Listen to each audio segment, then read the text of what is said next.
ഈ വീട്ടിലെ ഗൃഹനാഥന്റെ കഴിവിനനുസരിച്ച് ഗൃഹനാഥന് ഒരു അഭിവൃദ്ധിയില്ല. ഈ വീടിനെ സംബന്ധിച്ചിടത്തോളം എത്ര പൈസ വന്നാലും 10 പൈസ അവരുടെ കയ്യിൽ നിൽക്കാതെ ഇവർക്ക് നഷ്ടപ്പെട്ടു പോകുന്ന ഒരവസ്ഥയുണ്ട്. വലിയ കടബാധ്യതയിലേക്ക് പോകാനും ഈ വീട് കാരണമാകും. നമ്മൾ കൺസൾട്ടിങ്ങിനായിട്ട് പോകുമ്പോൾ ഒരു വീട്ടിൽ ചെല്ലുമ്പോൾ നമ്മൾ ആദ്യം അവരുടെ ഡേറ്റ് ഓഫ് ബർത്തോ നാളോ ഒന്നും വാങ്ങിക്കില്ല.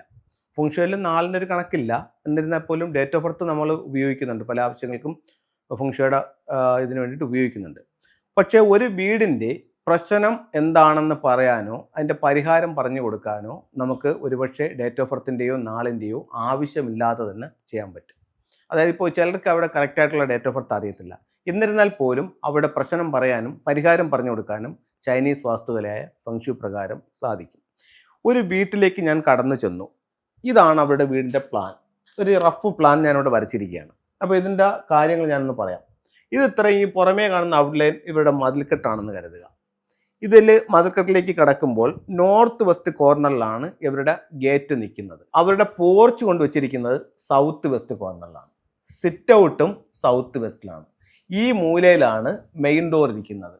അതുപോലെ ഇത് തെക്ക് വശം, ഇത് തെക്ക് കിഴക്ക്. തെക്ക് കിഴക്ക് അവർക്കൊരു ടോയ്ലറ്റ് ഉണ്ട്. കിഴക്ക് വശത്ത് സ്റ്റെയർ കേസും ഒരു കോമൺ ടോയ്ലറ്റും ഉണ്ട്. ഇവരുടെ കിച്ചൺ വന്ന് നിൽക്കുന്നത് വടക്ക് കിഴക്ക് നോർത്ത് ഈസ്റ്റിലാണ്. അതുപോലെ വടക്കിലാണ് ഇവർക്ക് ഈ പറയപ്പെടുന്ന ഡൈനിങ് ഹാൾ നിൽക്കുന്നത്. ഈ വടക്ക് പടിഞ്ഞാറേ മൂല ഇവർക്ക് നഷ്ടപ്പെട്ടു പോയി. ഈ വീടിൻ്റെ പ്രശ്നങ്ങൾ എന്തൊക്കെയാണെന്ന് ഈ പ്ലാൻ നോക്കിക്കൊണ്ട് പറയാൻ പറ്റും. ഒന്നെന്ന് പറഞ്ഞു കഴിഞ്ഞാൽ ഈ വീട്ടിൽ ഒന്നുകിൽ ഗൃഹനാഥ സ്ഥലത്തില്ല, വിദേശത്തായിരിക്കും. രണ്ടെന്ന് പറഞ്ഞു കഴിഞ്ഞാൽ ഈ വീട്ടിലെ ഗൃഹനാഥന്റെ കഴിവിനനുസരിച്ച് ഗൃഹനാഥന് ഒരു അഭിവൃദ്ധിയില്ല. ഗൃഹനാഥൻ ക്ഷയിച്ചുകൊണ്ടിരിക്കുന്ന ഒരവസ്ഥയാണ് ഈ വീടിന്. ഈ വീടിനെ സംബന്ധിച്ചിടത്തോളം എത്ര പൈസ വന്നാലും 10 പൈസ അവരുടെ കയ്യിൽ നിൽക്കാതെ ഇവർക്ക് നഷ്ടപ്പെട്ടു പോകുന്ന ഒരവസ്ഥയുണ്ട്. അതുപോലെ തന്നെ ഇവർ വലിയ കടബാധ്യതയിലേക്ക് പോകാനും ഈ വീട് കാരണമാകും. ഇവിടെ സ്വർണം നിൽക്കത്തില്ല, ഒന്നുകിൽ അത് വിറ്റുപോകും അല്ലെങ്കിൽ അത് പണയം വെച്ച് പോകും. വീട്ടിൽ പൊതുവെ ആരോഗ്യ സംബന്ധമായിട്ടുള്ള പ്രശ്നങ്ങളുണ്ട്.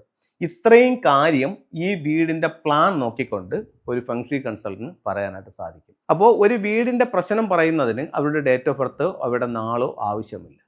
ഇത്രയും കാര്യങ്ങൾ വെച്ചിട്ട് നമുക്ക് അവർക്ക് അത് പറഞ്ഞു കൊടുക്കാനായിട്ട് സാധിക്കും. അപ്പം ഇതിനെപ്പറ്റി പറഞ്ഞപ്പോഴാണ് മറ്റൊരു കാര്യം ഓർമ്മ വരുന്നത്. നമ്മൾ ഫംഗ്ഷിയുടെ കോഴ്സുകൾ ചെയ്യുന്നുണ്ട്. ഫംഗ്ഷിയുടെ കോഴ്സുകൾ ചെയ്യുന്നുണ്ടെന്ന് പറഞ്ഞു കഴിഞ്ഞാൽ ഓൺലൈൻ ക്ലാസ്സും ഉണ്ട്, ഓഫ്ലൈൻ ക്ലാസ്സും ഉണ്ട്. അപ്പം ഓഫ്ലൈൻ ക്ലാസ് ആകുമ്പോഴത്തേക്ക് 5 ദിവസത്തെ നേരിട്ടുള്ള ക്ലാസ്സാണ്, മറ്റതാണെങ്കിൽ ഓൺലൈനായിട്ടുള്ള ക്ലാസ്സാണ്. ഇതിൽ ഒരു വീട് പോയി ആ വീടിൻ്റെ ദോഷങ്ങൾ എങ്ങനെ കണ്ടുപിടിക്കും, അതിൻ്റെ പരിഹാരങ്ങൾ എങ്ങനെ കണ്ടുപിടിക്കും. അവർ ഒരു വീട്ടിൽ ചെന്ന് കഴിഞ്ഞാൽ ആ വീട്ടുകാർ പറയാതെ തന്നെ അവരുടെ പ്രശ്നങ്ങൾ എന്തൊക്കെയാണെന്നും അത് എന്തുകൊണ്ടാണ് വന്നതെന്നും അതിന് എന്തൊക്കെ പരിഹാരങ്ങൾ നമുക്ക് ചെയ്ത് അതിനെ കറക്റ്റ് ചെയ്യാമെന്നുമുള്ളത് പറഞ്ഞു കൊടുക്കാൻ നിങ്ങളെ പ്രാപ്തരാക്കും ഈ കോഴ്സിലൂടെ. ഇത് കഴിഞ്ഞാൽ നിങ്ങൾക്ക് ഈ കോഴ്സ് കഴിയുമ്പോഴത്തേക്ക് തന്നെ നിങ്ങൾക്ക് സ്വയം കൺസൾട്ടൻ്റായിട്ട് മാറാനും വീടുകളിൽ പോയി അവരുടെ പ്രശ്നവും പരിഹാരവും പറഞ്ഞു കൊടുക്കാനും, നിങ്ങൾ പറഞ്ഞു കൊടുക്കുന്ന രീതികൾ അവരുടെ ജീവിതത്തിൽ അവർ ചെയ്യുമ്പോൾ അവിടെ റിസൾട്ട് ഉണ്ടാവുകയും ചെയ്യും. അപ്പോൾ അത്തരത്തിലുള്ള ഫെങ്ഷുയുടെ കോഴ്സുകൾ നമ്മൾ ചെയ്യുന്നുണ്ട്. ആവശ്യമുള്ളവർക്ക് നമ്മളെ കോൺടാക്റ്റ് ചെയ്യാവുന്നതാണ്. ഇനി ഞാൻ പറഞ്ഞത് ഈ വീടിൻ്റെ പ്രശ്നങ്ങളാണ് പറഞ്ഞത്. അപ്പോൾ അവരുടെ അടുത്തൊരു ചോദ്യം, ഈ വീട്ടിൽ താമസിക്കുന്നവർ വാടക കെട്ടിടമാണെന്ന് വെച്ചു. സാറേ, നമ്മളിവിടെ വാടകയ്ക്കാണ് താമസിക്കുന്നത്, ഇവിടെ നമുക്കൊന്നും പൊളിച്ചു മാറ്റാനോ മറ്റോ ഒന്നുമുള്ള സൗകര്യമില്ല. അപ്പോൾ നിങ്ങളുടെ പ്രശ്നത്തിന് പൊളിച്ചു മാറ്റലുകളില്ലാതെ ഫംഗ്ഷു പ്രകാരം പരിഹാരമുണ്ട്. അപ്പോൾ അതിനെന്താണ് പരിഹാരം, എവിടെ എന്തൊക്കെ കാര്യങ്ങൾ ചെയ്യണം, നിങ്ങളുടെ സ്വീകരണ മുറിയിൽ എന്ത് ചെയ്യണം, വീടിൻ്റെ പുറമെ എന്ത് ചെയ്യണം, വീടിൻ്റെ ഓരോ ദിക്കിലും എന്ത് ചെയ്യണം, അങ്ങനെയുള്ള കൃത്യമായിട്ടുള്ള പരിഹാരങ്ങൾ അവർക്ക് നിർദ്ദേശിച്ചാൽ ഉറപ്പായിട്ടും ഈ പ്രശ്നത്തിൽ നിന്ന് അവർക്ക് പുറത്തിറങ്ങാനും ജീവിതത്തിൽ അഭിവൃദ്ധി നേടിക്കൊടുക്കാനും ചൈനീസ് വാസ്തുകലയായ ഫെങ്ഷു പ്രകാരം സാധിക്കുന്നതാണ്.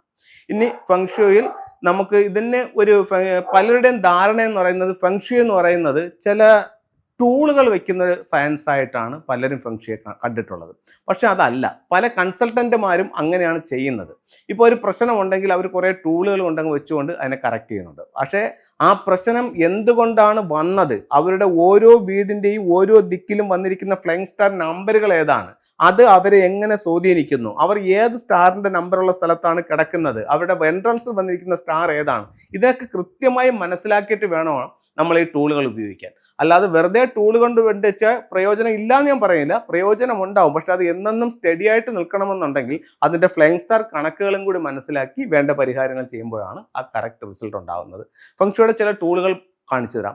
ഇത് നിങ്ങൾക്ക് വാങ്ങിച്ചു വെക്കുമ്പോൾ അതിൻ്റെ റിസൾട്ട് ഉണ്ടാവും. പക്ഷെ അത് എന്നെന്നും നിലനിൽക്കുന്ന രീതിയിൽ അതിനെ കറക്റ്റ് ചെയ്യുകയാണെന്നുണ്ടെങ്കിൽ അതിൻ്റെ ഫ്ലൈയിങ് സ്റ്റാർ കണക്കും കൂടെ കണ്ടുപിടിച്ച് ഒരു കൺസൾട്ടിങ് കൂടെ എടുത്തിട്ടാണ് അതിൻ്റെ കറക്റ്റ് റിസൾട്ട് വരുന്നത്.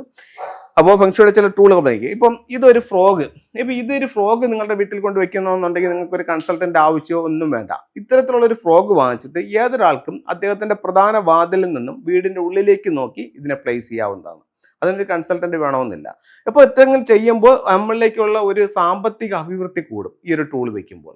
ഇനി മറ്റൊരു ടൂള്, നമുക്ക് പേരും പ്രസിദ്ധി ഉണ്ടാവാൻ വേണ്ടിയിട്ട് വെക്കാവുന്ന ഒരു ടൂൾ എന്ന് പറയുന്നത് ഒരു വിക്ടറി ഹോഴ്സ് ആണ്. ഇത് നിങ്ങളുടെ വീടിന്റെ സൗത്തിൽ വെക്കാം. അതിനൊരു കൺസൾട്ടന്റ് ആവശ്യം നിങ്ങൾക്കില്ല. നിങ്ങളുടെ വീടിന്റെ കറക്റ്റ് കോമ്പസിൽ ദിക്കറിഞ്ഞിരുന്നാൽ മതി. സൗത്തിൽ വെക്കാം, അല്ലെങ്കിൽ മെയിൻ ഡോറിൽ നിന്നും വീടിനകത്തേക്ക് കടന്നു വരുന്ന രീതിയിൽ വെക്കാം.